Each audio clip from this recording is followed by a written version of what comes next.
Hi friend, मैं सिद्धार्थ प्रजापति आपका अपने यूट्यूब चैनल वीएस कंपटीशन में स्वागत करता हूं। दोस्तों, कल मैंने एनटीपीसी जो 18/5/2013 को पेपर हुआ था उसका पार्ट 1 कराया था, जिसमें लगभग 15 क्वेश्चन थे। आज दोस्तों मैं उसी का पार्ट 2 लेकर आया हूं, जो इसके आगे का भाग होगा। जिन लोगों ने मेरा ये पहला वीडियो नहीं देखा है, जाकर प्लीज़ उसको देखें और शेयर और कमेंट जरूर करें। चलिए दोस्तों, बिना किसी देरी के वीडियो को स्टार्ट करते हैं। तो दोस्तों, जैसा कि कल जैसे क्वेश्चन में बता रहा था कि क्वेश्चन बगल में स्लाइड होते रहेंगे और आप क्या उसको देखकर मेरे साथ साथ क्या हल करने की कोशिश करना। चलिए दोस्तों, बिना किसी देरी के वीडियो को स्टार्ट करते हैं। जैसे पहला क्वेश्चन दिया साधारण ब्याज का। देखा जाए दोस्तों तो साधारण ब्याज देखा जाए पूरे मैथ का बहुत आसान टॉपिक होता है। चलो क्वेश्चन को पढ़ते हैं। साधारण ब्याज की किस वार्षिक दर से कोई राशि 2 वर्षों में 2520 रुपये और 5 वर्षों में 27 रुपये हो जाएगी। तो दोस्तों, इस क्वेश्चन को करने के कई सारे तरीके हैं, लेकिन मैं सबसे आसान मेथड इसका बताऊंगा। तो क्या करते हैं दोस्तों, सबसे पहले क्या करेंगे, इसमें जो समय दिया है समय को लिखेंगे। समय पहले क्या दिया है 5 बार, उसके बाद ये जो धनराशि हो रही है हमारी कितनी हो जा रही है 2700। अब दिया पहला 2 वर्ष का, 2 वर्ष में कितना हो जा रहा है 2520 रुपए। अगर देखा जाएगा दोस्तों तो 3 वर्ष का ब्याज कितना मिलेगा यहाँ पर। अब इसका अंतर लेंगे 180, तो 1 वर्ष में ब्याज कितना होगा 60 रुपए।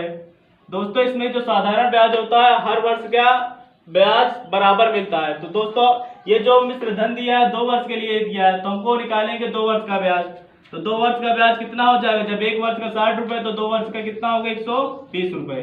अब ये मिश्र धन में से यदि हम क्या ब्याज घटा देंगे तो हमको क्या मिलेगा मूलधन। तो मूलधन कितना हो जाएगा ये 2400 रुपए। अब दर निकालने के लिए क्या करते हैं, हमको ये आर बराबर क्या होगा, ये जो 120 रुपए ब्याज मिल रहा है हमको किसमें से मिल रहा है 2400 रुपए में, और टाइम कितना है 2 वर्ष, तो 2 को नीचे भाग करते हैं। और परसेंट लाने के लिए क्या होता है, हम 100 से भाग कर गुणा करते हैं। तो 2 जीरो से 2 जीरो कट जाएगा, 24 पंचे 120। तो क्या होगा ये 5/2%, या इसको हम कैसे लिख सकते हैं 2 सही 1/2%। यही हमारा क्या हो जाएगा आंसर। और दोस्तों, ये तो सबसे आसान तरीके फार्मूला बेस भी होता है। तो फार्मूला जैसे मान लेते कैसे लगाएंगे इसको, चलिए उसको भी बता देता हूं मैं।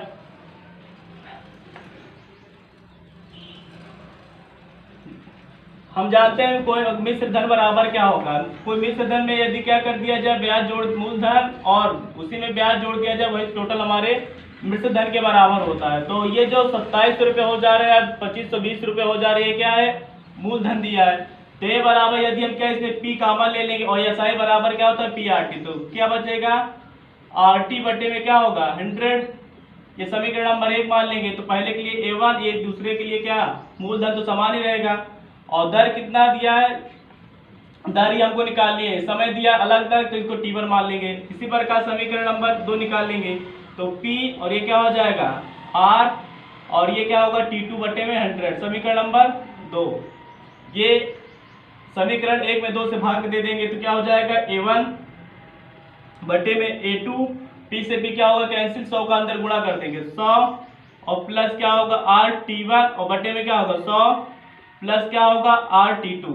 तो दोस्तों देखा जाए तो एक हिसाब से अब इसमें वैल्यू रख देंगे इसका 2520 रुपए, इसका 2700 रुपए, और यहाँ पे 2 वर्ष रखेंगे और यहाँ पे 3 वर्ष रखेंगे। तो रखेंगे तो हमको R का मान सॉल्व करेंगे, लेकिन परंतु इसको हल करने में लगभग क्या आपका 1.5-2 मिनट लग जाएगा।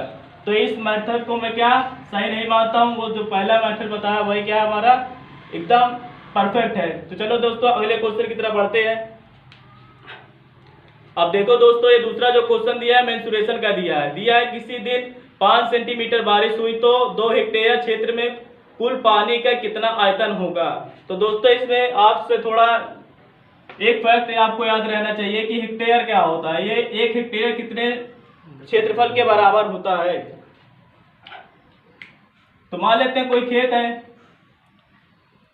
और खेत में जो बारिश हो रही है लगभग कितनी 2 सेंटीमीटर ऊंचाई थी, यानी चारों तरफ क्या होगा जब पानी इसमें भरेगा तो चारों तरफ क्या होगा 2-2 सेंटीमीटर क्या जल का स्तर उठ जाएगा। तो देखते हैं दोस्तों, इसका क्षेत्रफल यानी हेक्टेयर क्षेत्रफल हमको पहले ही दिया है।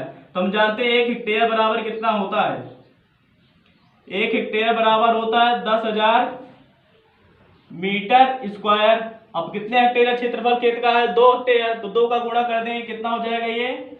20,000 मीटर स्क्वायर। अब किसी चीज में हम जानते हैं, किसी चीज का हमको आयतन निकालना हो तो हमको 3 चीजें होनी चाहिए, लंबाई, चौड़ाई और ऊंचाई। यदि ये 3 चीज को कहीं भी मिले, चाहे वो कैसी भी आकृति हो, लेकिन यदि उसमें लंबाई, चौड़ाई और ऊंचाई और इन्हीं तीनों का जब आपस में गुणा कर देते हो तो हमेशा क्या मिलेगा? हमको आयतन मिलेगा, और जिसको हम क्या मीटर क्यूब में या सेंटीमीटर क्यूब में व्यक्त करते हैं। तो देखिए इसमें हमको एक वैल्यू और दी है कि जो जल स्तर उठ रहा है, कितना उठ रहा है? 5 सेंटीमीटर। तो 5 सेंटीमीटर है, तो इसको मीटर बनने के लिए क्या करेंगे? हम 100 का गुणा कर देंगे, 100 से भाग करेंगे, सॉरी, तो 100 से भाग करेंगे तो देखो 2 जीरो से 2 जीरो कट जाएगा, 5 दूना 10, और यहाँ पर क्या हो जाएगा? मीटर में बदल चुके हैं। ठीक, तो यहाँ पे 2 घात है, यहाँ पे 1 घात है, तो क्या होगा? गुणा में घात क्या होती है? जुड़ती है, 2 1 कितना हो जाएगा? 5 दूना 10, लगभग कितना होगा ये? 1000 मीटर क्यूब। यही हमारा क्या हो जाएगा? आंसर। तो देखते किस ऑप्शन में है ये ऑप्शन नंबर ए में है, तो अर्थात हमारा ऑप्शन ए क्या होगा? बिल्कुल सही होगा। चलिए दोस्तों अगले क्वेश्चन की तरफ बढ़ते हैं। अब दिया है, एक आदमी एक घड़ी को 15% की हानि पर बेचता है। यदि वह उसे 1,500 रुपए अधिक मूल्य पर बेचता तो उसे 10% का लाभ होता। तो घड़ी का क्या निकालना है हमको? क्रय मूल्य निकालना है। एकदम आसान सवाल है, बस आपको पता रहना चाहिए जो क्रय मूल्य होता है हमेशा कितना होता है? 100% होता है। तो इसको 2 तरीके हैं, दोनों तरीके में बताता हूं। तो मान लेंगे क्रय मूल्य कितना है तुम्हारा? क्रय मूल्य को क्या कहते हैं? कॉस्ट प्राइस यानी सीपी, 100% है। अब हानि में यानी इसका मतलब हुआ 100 रुपये कोई चीज अगर खरीद रहा है और 15% की हानि हो रही है तो बेचेगा कितने का? वो 85% का। अब कह रहा है यदि वह उसे 150 रुपये अधिक में बेचता तो कितने रुपए का लाभ होता? कितने परसेंट का? 10% का। यानी 100 था और क्या कर रहा है? 110%, मतलब 10% का अगर लाभ कमाएगा तो बेचेगा वो कितना? 110 का। अब इसी का अंतर ही कितना आएगा? 25%। 25% में ये आ रहा है, लेकिन रुपए में कितना आ रहा है? ये 150। यहाँ से 1% की वैल्यू निकालेंगे, यहाँ हमको क्या निकालना? 100%, क्योंकि सीपी पूछ रहा है, सीपी हम क्या माने हुए हैं? 100। तो सीधी बात है, हमको कुछ नहीं करना है, यहाँ पे 4 का गुणा कर देंगे तो कितना बन जाएगा? यहाँ पर 4 का इधर गुणा कर रहे हैं तो 4 का इधर गुणा करेंगे। ये अगर 100% बना तो 100% हमारा क्या है? सीपी। तो कितना हो जाएगा? 150 चौके कितना? 600 रुपए। यानी उस घड़ी का क्रय मूल्य कितना रहा होगा? 600 रुपए। चलिए दोस्तों अगले क्वेश्चन की तरफ बढ़ते हैं। अब ये अगला क्वेश्चन दिया है साझा का।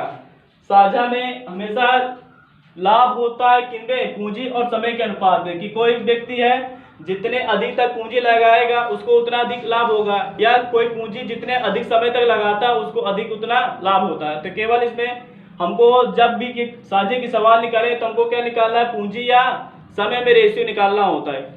तो उसी के अनुसार क्या होता है? लाभ डिवाइड होता है। तो देखो 3 व्यक्ति हैं ए बी सी, 3 व्यक्ति हैं ए बी और सी, और तीनों ने, पहला व्यक्ति लगा रहा है 2000 रुपए, और बी ने लगाया 2500 रुपए, और सी ने लगाया 1000 रुपए। इनका क्या करेंगे? सबसे पहले रेशियो ले लेंगे, 2 जीरो से 2 जीरो कट जाएगा, जब 5 से काटेंगे 4, ये 5 आएगा, ये कितना आएगा? 2। यानी कितना रेशियो आ गया? 4:5:2। अब हिस्सा किसका पूछ रहा है? इसमें कह रहा है सी का लाभ कितना होगा। तो जिसका लाभ पूछता है उसको ऊपर, और बटे में टोटल क्या होता है? सी का लाभ बटे में अनुपातिक योग। तो जोड़ेंगे 5 4 9 9 2 11, और टोटल अमाउंट कितनी इसमें दी हुई है? 880 रुपए को बांटा है हमको, तो 11 8 88, 80 आएगा, और 8 दूना 16, यानी सी का लाभ जो होगा 160 रुपए। यही हमारा क्या होगा? आंसर। चलो दोस्तों अगले क्वेश्चन की तरफ बढ़ते हैं। अब अगला क्वेश्चन भी हमको दिया है मेंसुरेशन का। ये मेंसुरेशन में आयत पर आधारित क्वेश्चन है। ये दिया है एक आयत का परिमाप 46 सेंटीमीटर है, इसका क्षेत्रफल 120 वर्ग सेंटीमीटर, तो इसका विकर्ण निकालना है। देखिए अगर कोई आयत है,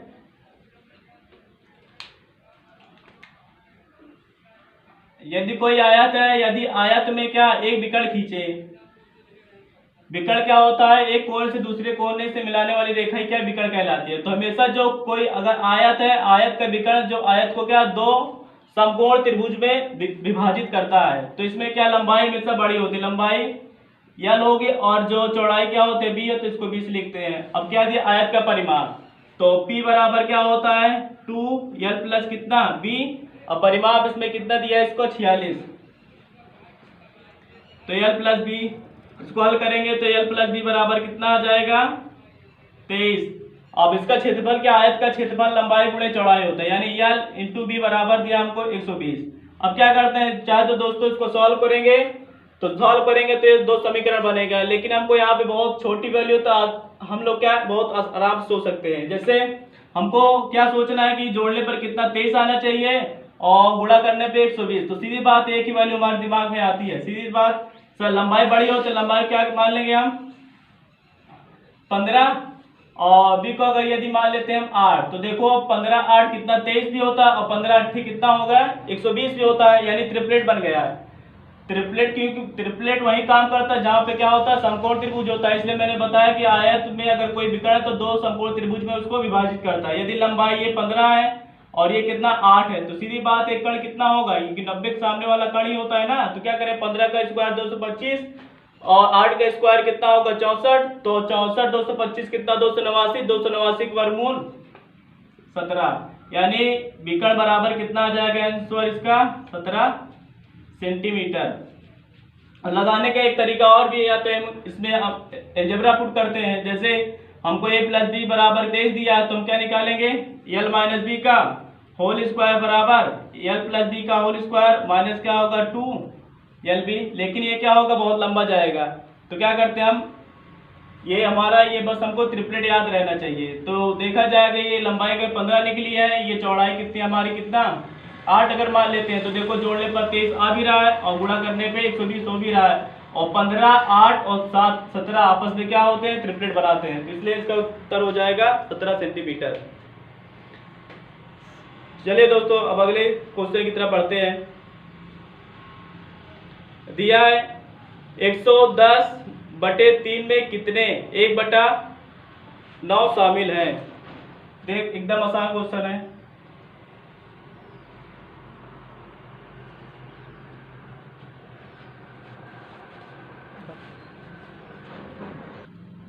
चलिए दोस्तों क्वेश्चन नंबर 21 देते हैं। दिया है 110/3 में कितने 1/20 शामिल है। ये तो एकदम कॉमन सेंस वाला क्वेश्चन है। जैसे मान लेते हैं 20 दिया है और कह दिया जाए इसमें कितने 5 शामिल है, तो क्या करेंगे 5 से अगर भाग कर देंगे तो सीधी बात पता चल जाए क्या 4। 5 जो है इसमें कितनी बार शामिल है 4 बार, तो सीधी बात ये भाग का क्वेश्चन है, इसमें ज्यादा कोई दिक्कत नहीं होनी चाहिए।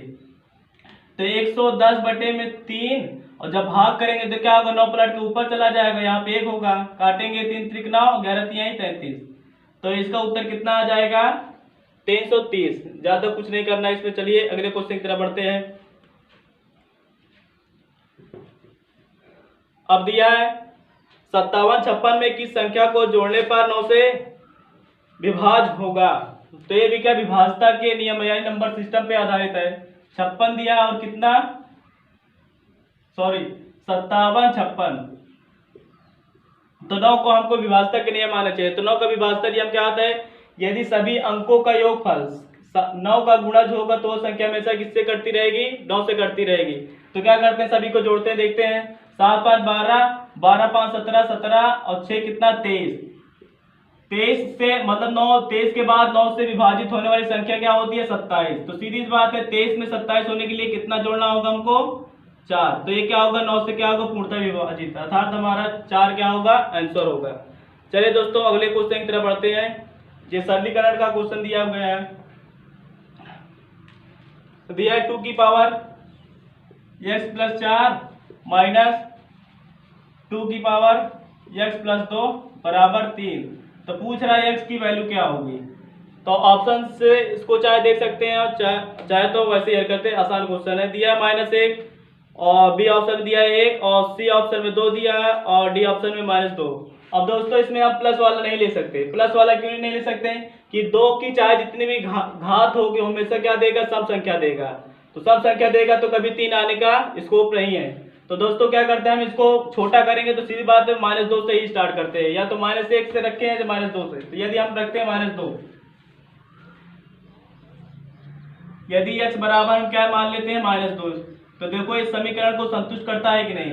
तो देखो -2 प्लस 4 जोड़ेंगे तो प्लस वाला ज्यादा, तो 2 घाते कितना 2 बचेगा, और यहाँ पे -2 और +2 रखेंगे तो -2 + 2 कट जाए, तो किसी भी घात 0 का मान कितना होता है 1, 4 के 2 का स्क्वायर 4, 4 में से 1 जाएगा 3, अर्थात x बराबर -2 क्या है, इस समीकरण को संतुष्ट करता है, इसलिए क्या होगा इसका आंसर -2।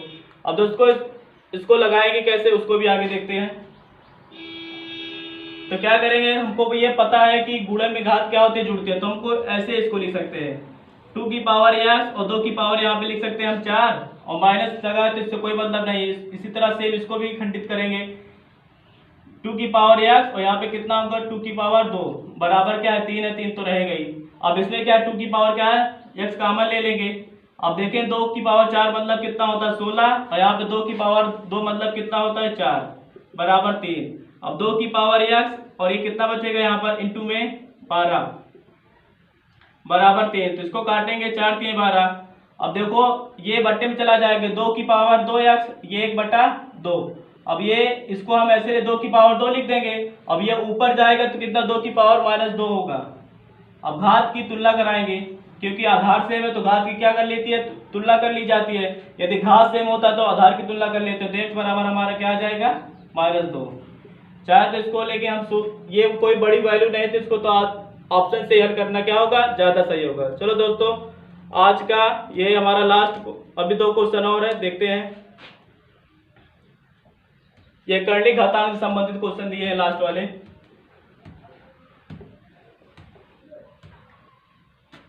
दिया है √1225 पॉइंट लगा हुआ 2 के बाद, उसके बाद दिया है 0.49, इसका मान हमको ज्ञात करना है। सीधी बात है कि इसका वर्गमूल दिखाई दे रहा है, आदमी को तो 50 तक के वर्गमूल याद रहने ही चाहिए।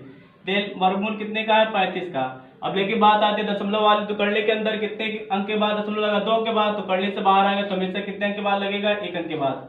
ये 49 किसका वर्गमूल होता है 7 का, लेकिन 2 अंक के बाद दशमलव तो यहाँ पे लगेगा 1 अंक के बाद दशमलव, दशमलव दशमलव कट जाएगा 7 बचे 35, तो इसका उत्तर कितना आ जाएगा दोस्तों 5। चलिए दोस्तों आज का आखिरी क्वेश्चन है हमारा, दिया है √18 इसका वर्गमूल दे दिया है 135, वो तो हमको मान निकालना है। √18 और 225 पूरा वही है, लेकिन 2 अंक के बाद दशमलव, उसके बाद 18,225, लेकिन अब की 4 अंक के बाद दशमलव, फिर प्लस 18,225, परंतु अब की क्या 6 अंक के बाद दशमलव है। अब इसी का मान हमको सॉल्व करना है। आगे और भी है एक, प्लस 18,225, अब की क्या देखो 2 बड़ा फिर 4 हुआ फिर 6 हुआ, फिर सीधी बात कितना हो गई 8 होगा, तो 1 2 3 5 3 कितने 8। अब इसे हल करना है। अब इसका वर्गमूल लिया जाएगा तो 2 अंक के बाद है, तो वर्गमूल में कितने 1 अंक के बाद, तो इसका वर्गमूल तो हमको 135 दे दिया है, 135 लिख देंगे, लेकिन दशमलव लगेगा कितने अंक के बाद 1 अंक के बाद। अब इसका वर्गमूल कितना होगा 135 ही होगा। अब देखते हैं दोस्तों इसने करने में कितने अंक के बाद पॉइंट लगा हुआ 4 अंक के बाद, तो इसका वर्गमूल लेंगे तो वर्गमूल कितने दशमलव 2 अंक के बाद लगेगा, तो वर्गमूल तो हमको पहले ही से दिया है 135, लेकिन जो पॉइंट लगेगा 2 अंक के बाद लगेगा। अब इसमें जो लगा 6 अंक के बाद है तो करने से बाहर निकलेगा, तो 135 वर्गमूल दिया ही है, लेकिन पॉइंट लगेगा 3 अंक के बाद, तो क्या हो जाएगा 135। अब इसमें लगा हुआ तो कितने अंक के बाद लगेगा 4 अंक के बाद, 100 कितना हो जाएगा ये 35, और प्लस का चिन्ह लगा सभी को क्या करेंगे हम जोड़ लेंगे, ये 5 होगा, ये कितना होगा 8, और कितना होगा यहाँ पर 9, इसको भी जोड़ेंगे कितना 9, और ये कितना होगा 14.9985, जिस ऑप्शन में वही ऑप्शन हमारा क्या होगा सही होगा। तो दोस्तों ये 18/5/2013 का एनटीपीसी पेपर मैथ के जितने भी सारे सवाल पूछे गए थे आज मैंने उसको सॉल्व करा दिए। आई होप कि आप लोग को अच्छे से ये समझ में आया होगा। और जिन लोगों ने इसका पार्ट 1 नहीं देखा उसका लिंक मैं डिस्क्रिप्शन में दे दूंगा, जाकर इसको अवश्य देखें। और दोस्तों आप लोग कमेंट करके मुझे बताइए कि आप लोग किस टॉपिक पर मॉडल पेपर सॉल्व करवाना चाहते हैं, या जो आपको जो आगामी परीक्षाएं होंगी, जैसे अभी मान लेते हैं यूपी एसआई की चर्चा चल रही है और लेखपाल की चर्चा चल रही है। यदि आप इनका मैथ सेक्शन का सलूशन पाना चाहते हो तो प्लीज़ कमेंट करके मुझे बताइएगा। तब तक के लिए क्या करते हैं, धन्यवाद।